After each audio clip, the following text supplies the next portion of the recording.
যখন মাছ মাংস একদমই খেতে ইচ্ছা করে না, তার বিকল্প হিসেবে সবসময় ভর্তা বা ডিম রান্না করি। ভর্তা দিয়ে কিন্তু পেট ভরে ভাত খাওয়া যায়। ভর্তা আমার অনেক অনেক পছন্দ, একজন ভর্তা লাভারও বলতে পারেন। আর আজকে রান্না করতেছি ডিম। ডিমও আমার খুবই খুবই ফেভারেট। মাছ এবং মাংসের থেকে ডিম অনেক বেশি পছন্দ করি। তবে আজকে আমরা একবেলার জন্য ডিম রান্না করতেছি, মানে একবেলা খাবো। তো বেশি করে পেঁয়াজ কুচি করে নিয়েছি। ডিম ভুনায় কিন্তু বেশি করে পেঁয়াজ দিলে বেশি ভালো লাগে। তরকারি রান্নার ক্ষেত্রে আমি সবসময় ব্যালেন্ড করা মরিচটা ইউজ করে থাকি, মানে গুঁড়া মরিচ খাই না। হলুদটা গুঁড়া খাই, কিন্তু মরিচটা আমি ব্যালেন্ড করে থাকি। এটাই আমার কাছে বেশি ভালো লাগে, মনে হয় তরকারির স্বাদ অনেক বেশি হয় আর হচ্ছে কালারটা অনেক সুন্দর আসে। তো সেই জন্য আমি ব্যালেন্ড করা মরিচ খাই। তো ডিম আমার হয়ে গিয়েছে। এই পর্যায়ে আমি রান্না করব আজকে পটল এবং বেগুন দিয়ে চিংড়ি মাছ দিয়ে রান্না করব। আর নিয়েছি এখানে কলমি শাক আলু দিয়ে চিংড়ি মাছ দিয়ে ভাজি করব। ভিডিওটি ভালো লাগলে অবশ্যই লাইক, কমেন্ট এবং শেয়ার করে দিয়ে অন্যদের দেখার সুযোগ করে দিবেন। আপনি যদি আমার ইউটিউব চ্যানেল থেকে আমার ভিডিওটা দেখে থাকেন তাহলে চ্যানেলটি সাবস্ক্রাইব করে দিবেন। আর যদি ফেসবুক থেকে দেখে থাকেন অবশ্যই ফলো দিয়ে পাশে থাকবেন। এভাবে মজার মজার ভিডিও নিয়ে হাজির হয়ে যাব।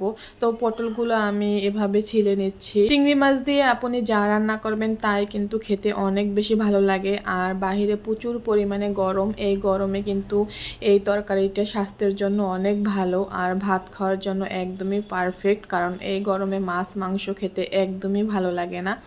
আর এরকমের একটু ঝোল ঝোল তরকারি যদি হয় সেটা দিয়ে কিন্তু অনেক মজা করে ভাত খাওয়া যায়।